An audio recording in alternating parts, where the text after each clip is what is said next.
Veuillez rejoindre la route en surbrillance.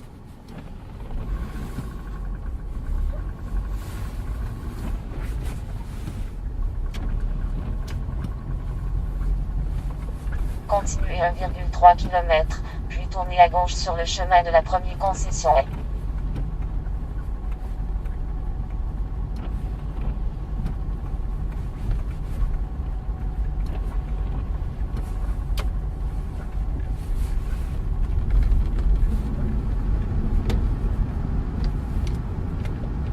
Is something I asked Dr. Tremblay.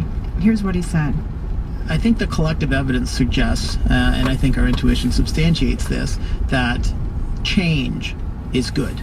So too much sitting, such that you get numb bum, that it's sore to sit, is bad for you. Similarly, standing for too long, such that your back is sore, your legs are sore, you're getting pooling in blood in your ankles and so on, isn't good for you. But changes in your posture, changes in your physical activity behavior, changes in what you're doing, I think is something that preserves the organism, preserves our biology, continuously challenges our homeostasis, our ability to maintain our normal functions. And the more we can challenge that, the more the systems remain supple. So I would recommend that people sit sometimes, stand sometimes, walk sometimes, run sometimes, and so on, and that the greater variability you can introduce, the greater the cardiometabolic and psychosocial benefits that would come with it.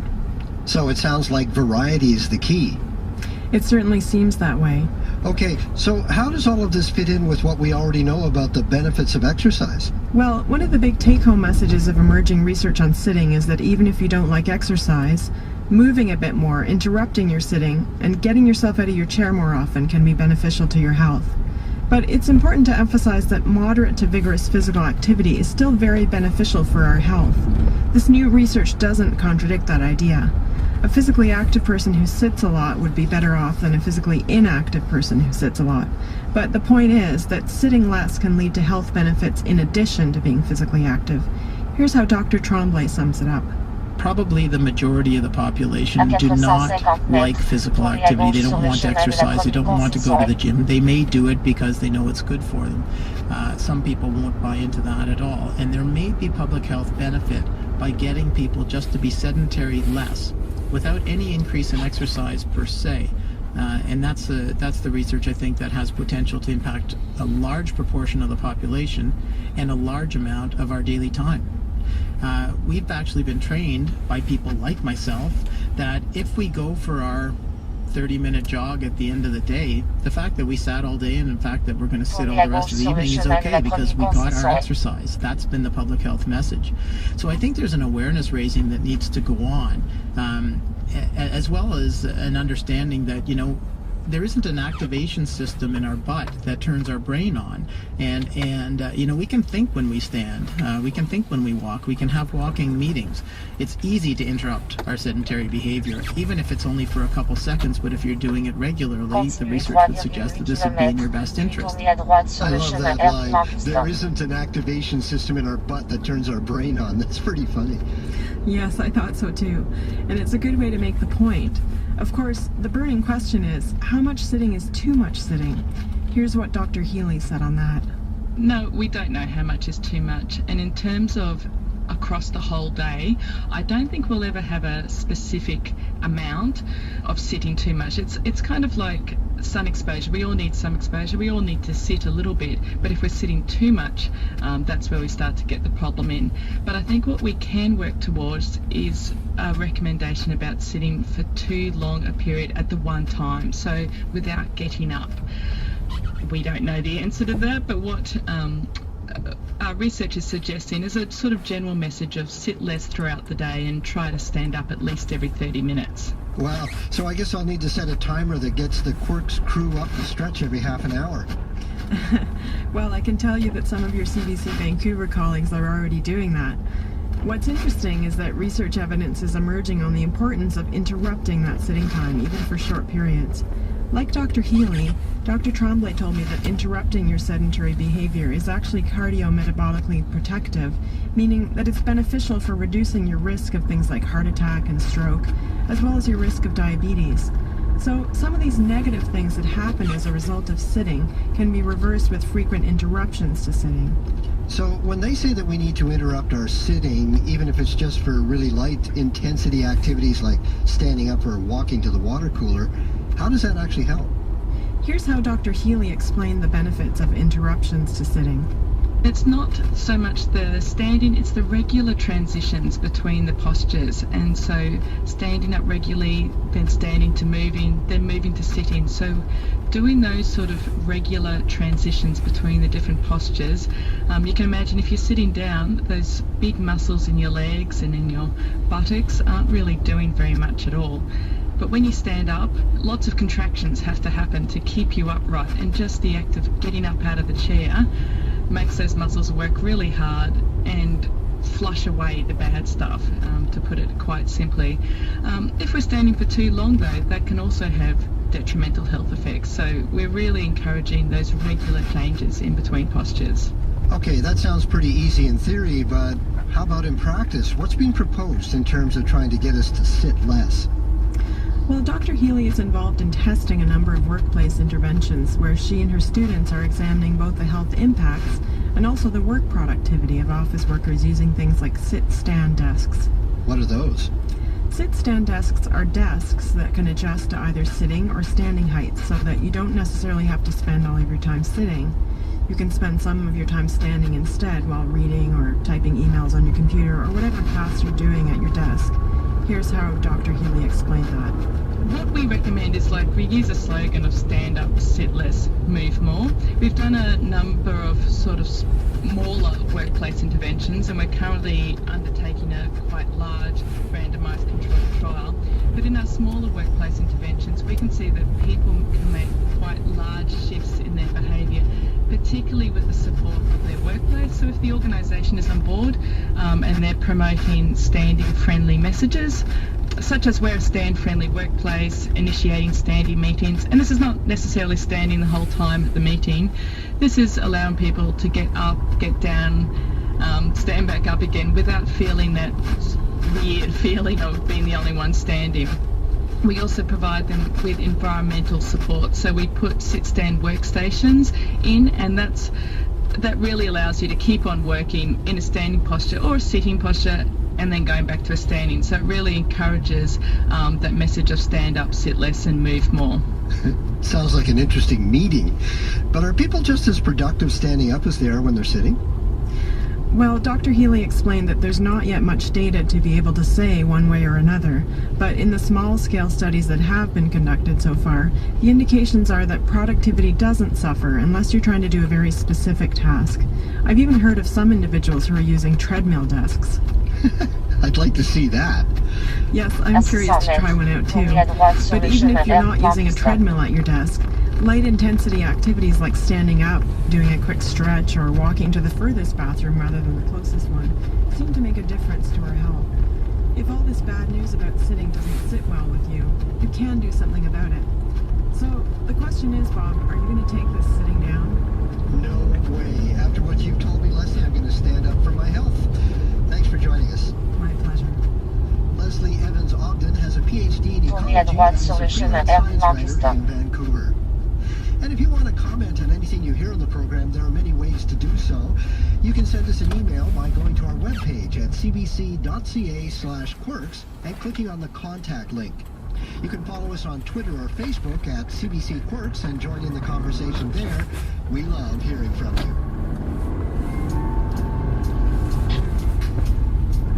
Coming up, the Big Bang waves at us. Rouler sur le chemin R. Custom 12 km.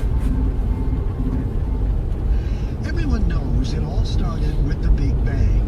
But what happened next? Well, our best model shows that almost immediately after that moment when the universe came to be, the universe blew up. Not blew up as in an explosion, but more blew up like a balloon. In a tiny tick of the cosmic clock, in an infinitesimal fraction of a second, the entire universe expanded a trillion times, its edges receding from each other faster than the speed of light. This brief but critical era in our universe's history is known as the inflationary period. And according to physicists, this is our best explanation for the universe as we see it today. However, this idea of inflation has, to date, been more theory than fact, with hints rather than hard evidence to suggest that it ever happened. But new observations announced this past week by a group working with a special telescope at the South Pole called BICEP-2 may have changed that. The group has found the first fingerprints of inflation in the sky. They've found, in a sense, the stretch marks from the birth of the universe. Dr. John Kovac is an astronomer in the Harvard-Smithsonian Center for Astrophysics, and he's project leader of the BICEP-2 telescope team. Dr. Kovac, welcome to Quirks and Quarks. Thank you very much. It's a pleasure to be here. Now, there's a lot to unpack in your announcement this week, but first of all, you were studying the oldest light in the universe, which is known as the cosmic microwave background. Can you just remind us of what exactly that is? Sure. So this is a special year. We're actually celebrating the 50th anniversary of the discovery of this cosmic microwave background. It was discovered by Bob Wilson and Arno Penzias at Bell Labs in New Jersey, of all places, very different from the South Pole. And it's a faint glow that comes to us from the universe when it was in its infancy, when it was very hot and dense. The universe was hot and glowing, just like the gas in a light bulb. And the universe has since expanded by a factor of 1,000, so the light has been stretched out and has become very faint microwave radiation. But they detected it 50 years ago, and that was actually the first really firm evidence that we had that the Big Bang is the correct story of the history of our universe. Now, the microwave background it's behind all of the galaxies and stars that we see. It's beyond them all, I guess. That's right. How old is it? It's almost 14 billion years old. It's almost the entire age of the universe. It was released, we believe, when the universe was 380,000 years old, and the universe now is close to 14 billion years old. So that's really a tiny fraction of the age of the universe. And it's the oldest light that we can see, and the reason is because at earlier times than that 380,000 years, the universe was so dense and hot that light couldn't travel through it anymore. The universe was effectively opaque. So what we're seeing is a wall that carries an image of the universe in its infancy at that time when it undergoes this transition from being opaque to transparent. And the light has traveled from that time mostly undisturbed to us. What exactly were you looking for in that background radiation? Well, over the last 50 years, people have found all kinds of interesting features in this background radiation that has filled in the details of our standard model of cosmology that starts from the hot Big Bang and traces out the details that we now understand in great precision about the composition of our universe, its shape, its expansion rate. What we were looking for was a new signature in this ancient light that was a swirling pattern in the polarization of this light, in the orientation of the electric field of the photons of this light coming towards us, where it's predicted to carry an imprint from the stretching of the primordial universe due to gravitational waves. Gravitational waves? Tell me about that. Gravitational waves are a firm prediction of this inflationary model of the origin of the cosmos. It says, in essence, this theory that explains the first fraction of a second of the history of the Big Bang says that the universe stretched out exponentially, and in that exponential stretching, quantum fluctuations in the microscopic universe get stretched out to cosmic scales, and they become real and frozen into the fabric of the universe. And that's important because those fluctuations actually explain why the universe isn't perfectly smooth now. They set the seeds of structure that later evolve into galaxies and everything we see. And extraordinarily, they say that the origin of all that stuff is actually random quantum fluctuations, essentially the uncertainty principle operating at the very earliest times in the history of the universe. But the gravitational waves that are predicted from this theory also follow from this prediction of quantum mechanics. The gravitational field itself ought to obey the laws of quantum physics and ought to have random fluctuations too. And so in this stretching process that's posited by cosmic inflation, gravitational waves also get a random background, and they should be strong enough in the very early universe that they have an observable signature in this ancient light. So, as I understand it, then the gravitational waves are actually stretches in space-time. itself, and it's those, we're sort of seeing the ripples from those waves of the distortion of space itself. Yeah, that's right. And the gravitational waves are unique because they can impart a handedness, a twisting. When you look at the pattern in this ancient light across the infant universe, you wouldn't expect to see any such twisting if it weren't for these gravitational waves. And that's the extraordinary thing that we found in the maps that we produced with our telescope, is that there's a very clear pattern of this twisting. How did you find them?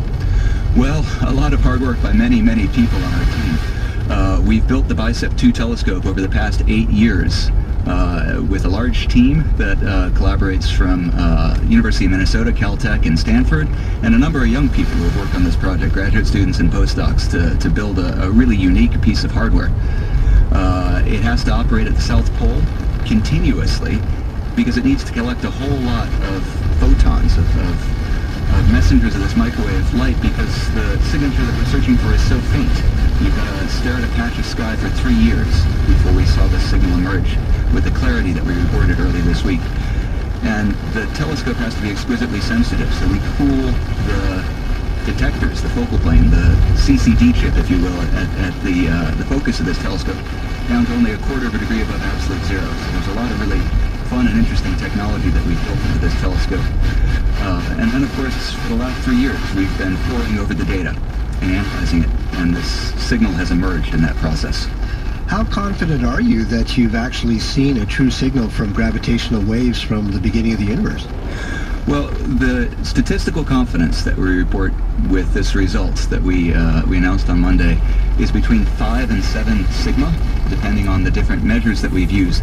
And so what that means is that the chance of this signal that we see in our data set being there just by a random fluctuation, statistical fluctuation of our data, is something of order 1 in 10 million or less. So that's very, very unlikely. We're very confident that that's not happened. Could there be other explanations for this twisting pattern in the microwave light? Well, certainly. So as scientists, we can never rule out alternative hypotheses that could also offer explanations for the same phenomenon that we observe. But we've explored the most likely ones that people have posited, that it could be some instrumental effect. And we're pretty sure we can rule that out.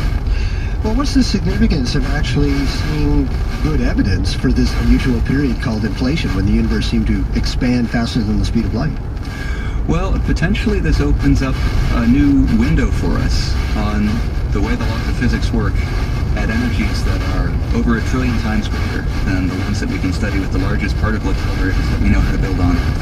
And that's pretty extraordinary, the way that the early universe itself can become a laboratory for us to study physics in a way that there's no way that we can build an apparatus to directly do, is exciting, because at these extreme energies, physicists have long believed we can actually access regimes where we expect unification of all of the forces, particularly the strong, the weak, and the electromagnetic forces in these so-called grand unified theories.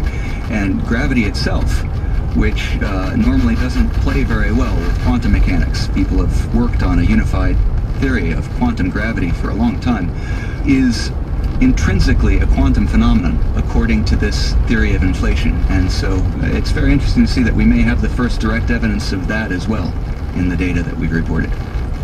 There's a wonderful quotation here from Andre Linde.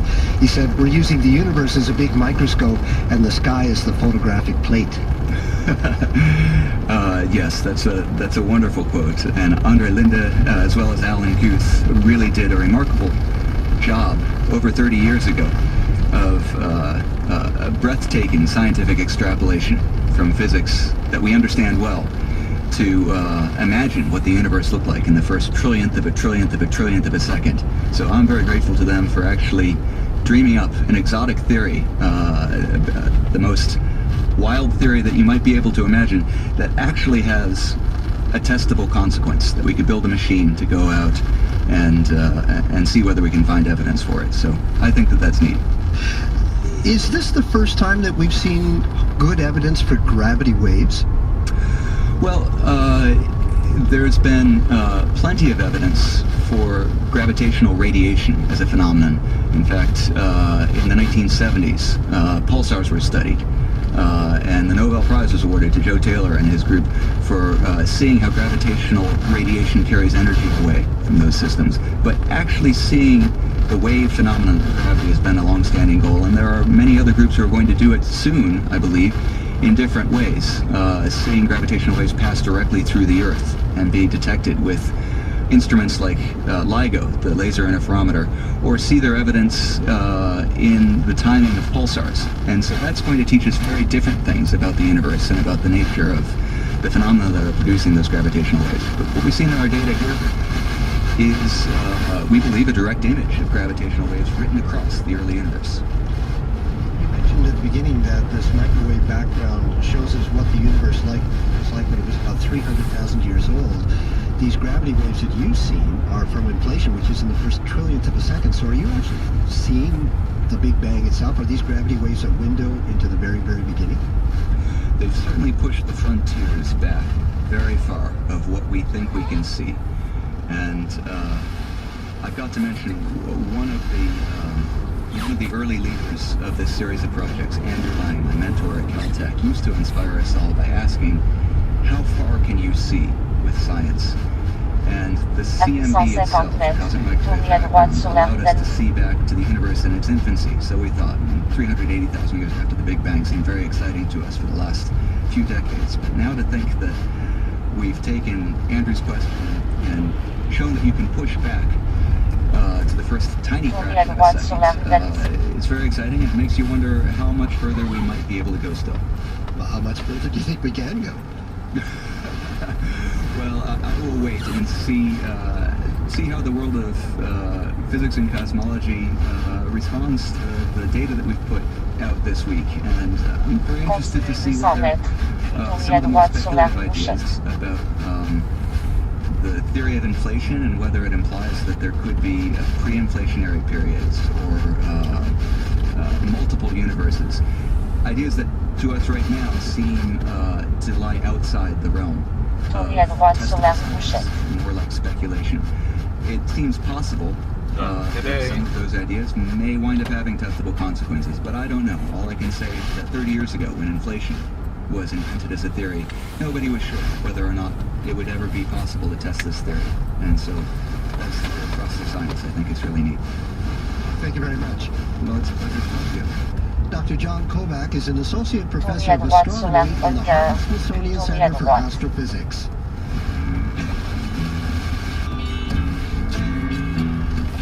Coming up next, amazing crustacean preservation.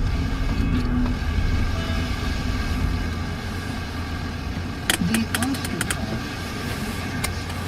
this tiny crustacean has not heated waves of